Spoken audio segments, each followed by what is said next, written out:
I think one of the first things that I thought of when I saw your prompt is not to be blinded by people's clout. I say that because I had two managers that were, really successful people in the industry, but they were not necessarily invested in me in the way that I think a developing artist needed. And for the longest time, I was like, but this person has connections here, and maybe they'll plug me in here and here. And, both times I learned my lesson that it doesn't matter how connected someone is, that if they don't actually apply those connections to you and they're not actually invested in your growth as much as you are, nothing's going to come of it. And so I feel like I did waste a lot of years being managed by these people that didn't really serve me or my career. And I was kind of playing this waiting game for a long time, being like, well, like, I'll just hit them again. I'll just do this again. And then over time, just realizing that having someone on your team that maybe has no connections, but is willing to put in a good amount of work and, really be in the trenches with you, that is what is so much more important. So the first serious time was with someone that was, known around the world, and I was just so stoked that he even knew who I was and had taken any interest. And, I just felt like I saw a vision of what my career could be like had this person really taken me on in a serious way. But just to listen to people's actions over their words. I think there's a lot of sweet talking that industry people do, and they're just blowing smoke up your ass. And just to be able to recognize that is really important, because you're just going to waste your own time. And the second time that happened, I actually left a manager that was really invested in me, but was not as connected and a little greener, for another person that was more connected, in hopes that that would take me to the next level. But actually, if anything, it put me back.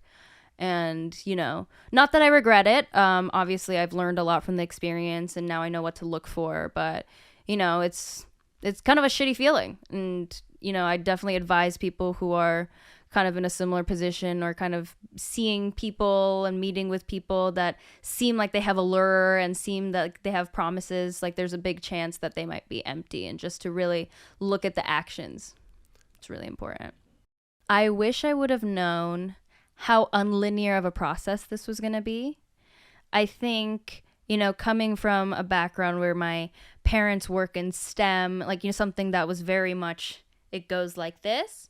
I always expected that if you put the work in, that you do everything you're supposed to do, that it'll just be kind of, not smooth sailing, but I never expected it to be as much of a graph as it is. And it's, I think, really easy to get discouraged if you're greener. And think, oh, I'm not doing something right. And then you talk to more people and you realize everyone goes through this, even some of the biggest stars. And not to get discouraged by that process, and be at peace with the fact that, similar to life, it is going to be, this is the middle flat line, and you're going to be going around that. And yeah, for overachievers, especially musicians, it's really hard to accept. And I come from a classical background that, doesn't accept this. This is the only thing. It's a very square thinking like that. So I really wish I would have known that deep inside me. I think a part of me knew it theoretically, but I didn't actually take it in, if that makes sense. So I also think that's really vital information to people that are kind of starting out this journey, and even people that are kind of, in the middle of this journey, and you hear about all these artists that are blowing up right now, and you find out they've been making music since 2009, and you're like, whoa, this person's been going at it for a really long time. And if they're able to do 10, 12 years of not being recognized, so can you. Oh my God, it's so much therapy, Rod. So much therapy. But also, I think just talking to my peers and my colleagues and realizing that a lot of us are having the same experience, and some people will be flying high while you go low, and vice versa.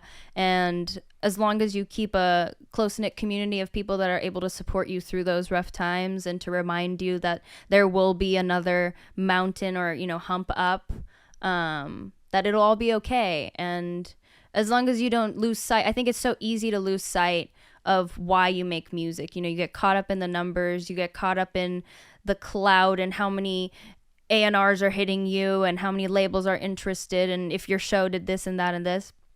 And, you know, it really takes away from why you got started in the first place. And I think this goes back to like the intersection between business and creativity. It's a really hard line to find.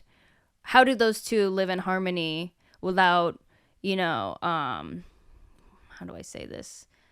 How do they live in harmony without taking away from the art? But meanwhile, trying to be lucrative and realistic about your life. I think another thing I wish I would have known is to not take feedback from industry people so seriously. I think at the beginning, I would get very discouraged because one person would say so and so. I've had people say my sound is not interesting, my voice isn't good enough, I'm not a star, I don't have the it quality. And hearing those things can be really discouraging because you're basically putting your heart on a platter in the form of a song, being like, here, have this. And then people are like, it's not good enough, you're shit, whatever. And I really took it to heart personally as a human being, as a musician, as an artist.